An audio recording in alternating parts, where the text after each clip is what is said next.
Hello friends, ರಾಶ್ರೀ ಕಿಚನ್ಗೆ ಸ್ವಾಗತ. ನಾನು ಇವತ್ತು ಚಕೋಲೆ ಚಿಕನ್ ಕರಿ ಮಾಡ್ತಾಯಿದ್ದೆ. ಇದಕ್ಕೆ ಬೇಕಾಗಿರೋ ಸಾಮಗ್ರಿ ಇದು 1/4 kg ಸ್ವಲ್ಪ ಜಾಸ್ತಿ ಇದೆ ಚಿಕನ್ನು. ಮೆಂತ್ಯ ಸೊಪ್ಪು 1/4 kg ಹೆಚ್ಚಾಗಿದೆ ಚಿಕನ್ನು. ಇದು ಮೆಂತ್ಯ ಸೊಪ್ಪು ಅರ್ಧ ಕಟ್ಟು. ಇದು ಒಗ್ಗರಣೆಗೆ ಈರುಳ್ಳಿ, ಗೋಧಿ ಹಿಟ್ಟು ಕಲಿಸ್ಕೊಂಡಿದ್ದೀನಿ. ಸ್ವಲ್ಪ ಒಂದು 6 ಆಗುತ್ತೆ.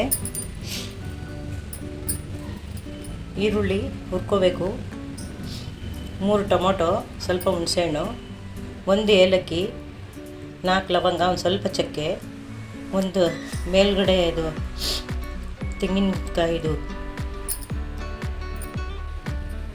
ಶುಂಠಿ ಅರ್ಧ ಇಂಚು, ಅರ್ಧ ಗಡ್ಡೆ ಬೆಳ್ಳುಳ್ಳಿ, ಕೊತ್ತಂಬರಿ ಸೊಪ್ಪು.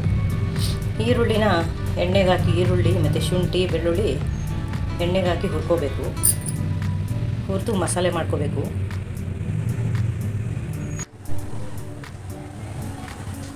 ಈಗ ಬಾಣಲಿ ಇಟ್ಟಿದ್ದೀನಿ, ಈರುಳ್ಳಿ ಹುರ್ಕೋತೀನಿ.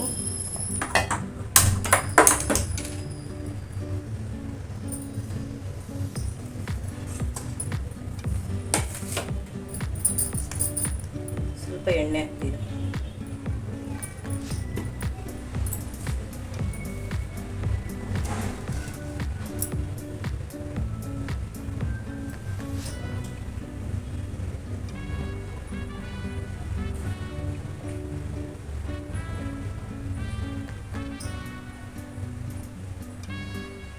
ಆಗಿದೆ, ಈರುಳ್ಳಿ ಹಾಕ್ತಾ ಇದ್ದೀನಿ, ಶುಂಠಿ ಹಾಕ್ತಾ ಇದ್ದೀನಿ, ಬೆಳ್ಳುಳ್ಳಿನೂ ಹಾಕ್ತಾ ಇದ್ದೀನಿ. ಅದರಲ್ಲೇ ನೋಡಿ, 4 ಲವಂಗ, ಮೆಣಸು, ಸ್ವಲ್ಪ ಚಕ್ಕೆ, ಒಂದೇ ಒಂದು ಏಲಕ್ಕಿ.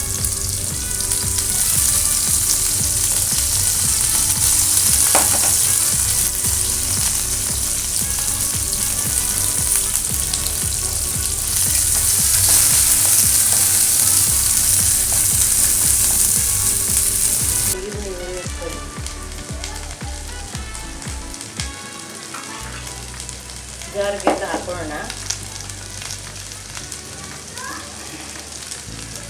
ತೆಂಗಿನಕಾಯಿ ಹಾಕ್ತಾ ಇದ್ದೀನಿ, ಟೊಮೊಟೊ ಹಾಕ್ತಾ ಇದ್ದೀನಿ, ಕೊತ್ತಂಬರಿ ಸೊಪ್ಪು ಹಾಕ್ತಾ ಇದ್ದೀನಿ, ಹುಣಸೆಹಣ್ಣು ಹಾಕ್ತಾ ಇದ್ದೀನಿ. ಹುಣಸೆಹಣ್ಣು ಏನಕ್ಕೆ ಅಂದರೆ ಮೆಂತ್ಯ ಸೊಪ್ಪು ಹಾಕಿದಾಗ ಸ್ವಲ್ಪ ಕಹಿ ಬರುತ್ತೆ, ಅದಕ್ಕೋಸ್ಕರ. ಹುಣಸೆಹಣ್ಣು ಬೇಡ ಅಂದರೆ ಎಕ್ಸ್ಟ್ರಾ 2 ಟೊಮೊಟೊ ಹಾಕೋಬೋದು.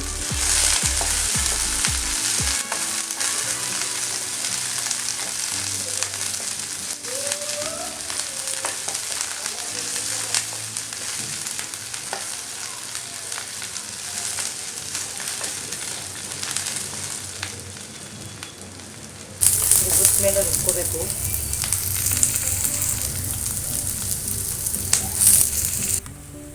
ಇದಾಗಿದೆ, ಹುರಿದು ಎಲ್ಲ ರುಬ್ಕೊಳಕ್ಕೆ ಹಾಕ್ತಾ ಇದ್ದೀನಿ.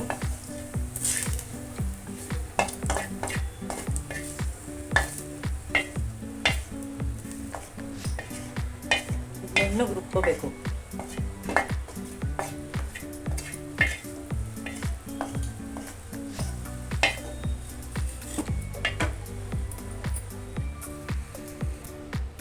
ನೋಡಿ, ನುಣ್ಣಗೆ ರುಬ್ಕೊಂಡಿದ್ದೀನಿ ನಾನು ಮಸಾಲೆ. ಒಂದು ಪಾತ್ರೆ ಇಟ್ಟಿದ್ದೀನಿ,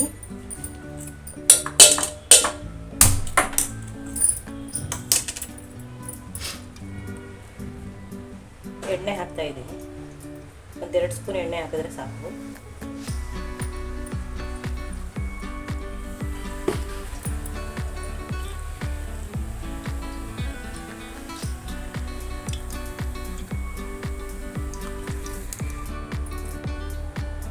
ಈರುಳ್ಳಿ ಹಾಕ್ತಾ ಇದ್ದೀನಿ.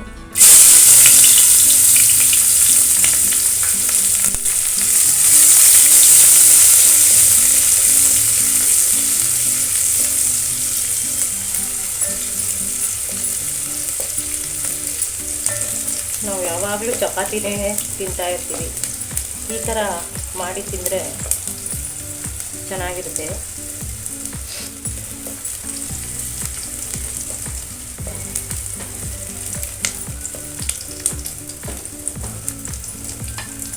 ಚಿಕನ್ ಹಾಕ್ತಾ ಇದ್ದೀನಿ. ಹಾಕ್ತಾ ಇದ್ದೀನಿ ಅರ್ಧ ಚಮಚ.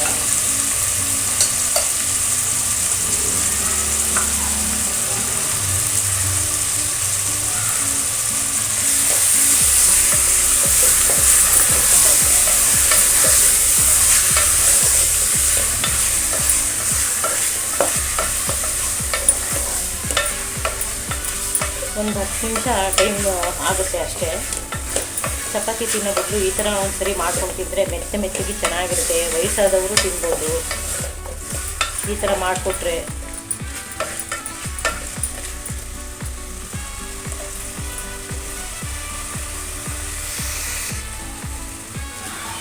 ಈಗ ಮೆಂತ್ಯ ಸೊಪ್ಪು ಹಾಕ್ತಾಯಿದ್ದೀನಿ. ಇದು ಬೆಂದು ಸ್ವಲ್ಪನೇ ಆಗುತ್ತೆ.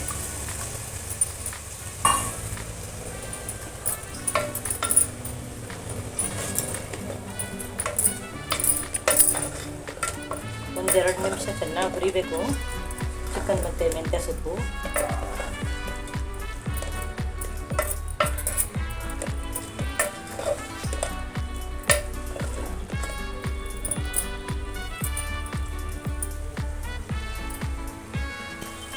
ನೋಡಿ ಹುರಿದಾಗಿದೆ. ಇದು ಧನಿಯಾ ಮೆಣಸಿನ್ಕಾಯಿ ಎರಡು ಮಿಕ್ಸ್ ಇದೆ. ಖಾರ ಎಷ್ಟು ಬೇಕು ನಿಮ್ಗೆ ಎಷ್ಟು ಬೇಕೋ ಅಷ್ಟು ಹಾಕ್ಕೊಡಿ. ನಾನು 2 ಸ್ಪೂನ್ ಹಾಕ್ತಾಯಿದ್ದೀನಿ.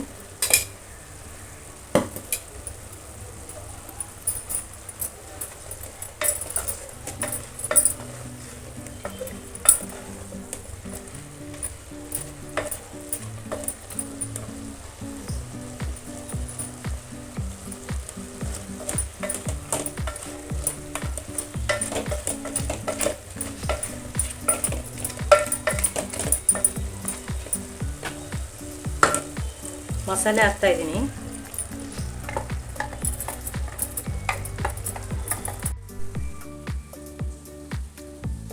ಚಕೋಲೆಗೆ ಹಿಟ್ಟು ತಗೊತಾ ಇದ್ದೀನಿ ಗಡ್ಸಕ್ಕೆ.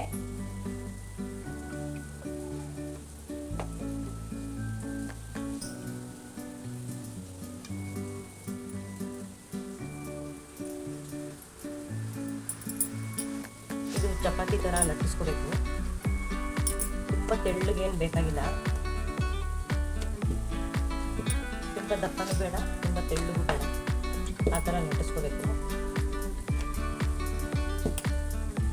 ಹಿಟ್ಟು ಹಚ್ಕೊಂಡು ಲಟ್ಟಿಸ್ಕೋಬೇಕು. ಹಿಟ್ಟು ಸ್ವಲ್ಪ ಗಟ್ಟಿಗೆ ಕಲಿಸ್ಕೋಬೇಕು ಪೂರಿ ಹಿಟ್ಟಿನ ಅದಕ್ಕೆ.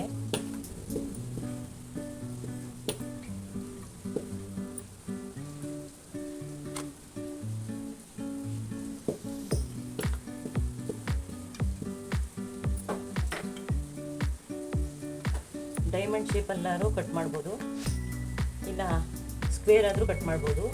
ನಮ್ಗೆ ಯಾವ್ದು ಇಷ್ಟ ಆಗುತ್ತೆ ಆ ಥರ ಕಟ್ ಮಾಡಿ ಇದನ್ನು ಸಾರು ಒಳಗೆ ಬಿಡೋದು.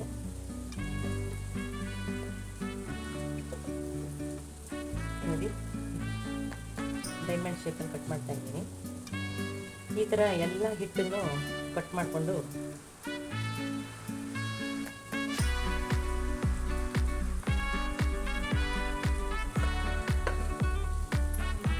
ಮಾಡ್ಕೋಬೇಕು. ಒಂದೊಂದೇ ಈ ಥರ ಬಿಡಿಸಿ ಇಟ್ಕೊಳ್ಬೇಕು. ಬಿಡಿಸಿ ಆ ಸಾರೊಳಗೆ ಹಾಕ್ತಾ ಹೋಗ್ಬೇಕು. ಚಪಾತಿ ಹಿಟ್ಟು ಥರ ಕಲಿಸ್ಬಿಟ್ಟು ಈ ಥರ ಡೈಮಂಡ್ ಶೇಪಲ್ಲಿ ಕಟ್ ಮಾಡ್ಕೊಂಡಿದ್ದೀನಿ. ಇದು ಚಿಕನ್ ಬೇಯಿಸೋದ್ರಲ್ಲಿ ಇದು ಒಂದೊಂದಾಗಿ ಹಾಕ್ತಾ ಹೋಗಬೇಕು. ಚಿಕನ್ನು ಬೇಯುತ್ತೆ ಮತ್ತು ಇದು ಚಕೋಲೆನೂ ಬೇಯುತ್ತೆ. ಇದನ್ನು ಚಕೋಲೆ ಅಂತ ಹೇಳ್ತೀವಿ ನಾವು. ಗೋಧಿ ಹಿಟ್ಟಲ್ಲಿ ಮಾಡೋದು ಸ್ವಲ್ಪ ಲೇಟ್ ಆದ್ರೂ ತಿನ್ನೋದಕ್ಕೆ ತುಂಬ ಚೆನ್ನಾಗಿರುತ್ತೆ. ಚಪಾತಿ ತಿನ್ನೋದ್ರ ಬದಲು ಒಂದೊಂದು ದಿವಸ ಇದನ್ನು ಮಾಡ್ಕೊಂಡು ತಿನ್ಬೋದು. ಈ ಥರ ಮಾಡಿ ಆವಾಗ ಹಾಕ್ತಾ ಇರಬೇಕು. ಸುತ್ತ ಹಾಕಬೇಕು. ಒಂದೊಂದು ಸರಿ ಹಾಕಬೇಕಾದ್ರೂ ತಿರುಗಿಸ್ಬಿಟ್ಟು ತಳ ಹತ್ತದೇ ಇರೋ ಥರ ನೋಡಿಕೊಂಡು ಹಾಕ್ತಾ ಇರಬೇಕು.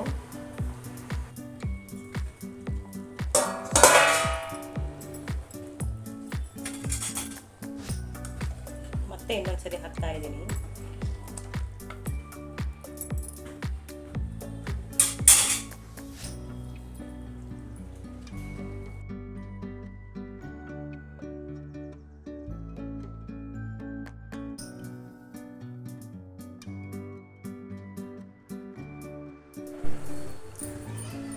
ನೋಡಿ,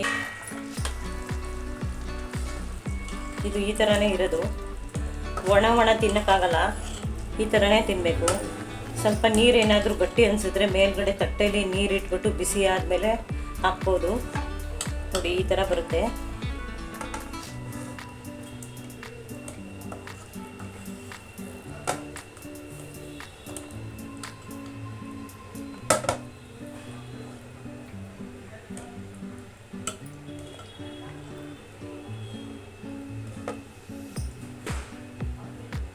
ಈ ಥರ ಬರುತ್ತೆ. ನಾನು ಮಾಡಿರೋದ್ರಲ್ಲಿ 4 ಜನ ತಿನ್ಬೋದು. ತುಂಬ ಮೆತ್ತಗೆ ಮಕ್ಕಳಿಂದ ಹಿಡಿದು ವಯಸ್ಸಾದವ್ರವರೆಗೂ ತಿನ್ಬೋದು. ಇದು ತುಂಬ ಚೆನ್ನಾಗಿರುತ್ತೆ. ನಿಮಗಿದು ಇಷ್ಟವಾಗಿದ್ದಲ್ಲಿ ಲೈಕ್ ಮಾಡಿ, ಶೇರ್ ಮಾಡಿ. ಹೊಸ ರೆಸಿಪಿ ಬೇಕಿದ್ರೆ ನನ್ನ ಚಾನಲ್ಗೆ ಸಬ್ಸ್ಕ್ರೈಬ್ ಮಾಡಿ, ಬೆಲ್ ಐಕನ್ ಮಾಡಿ. Thank you.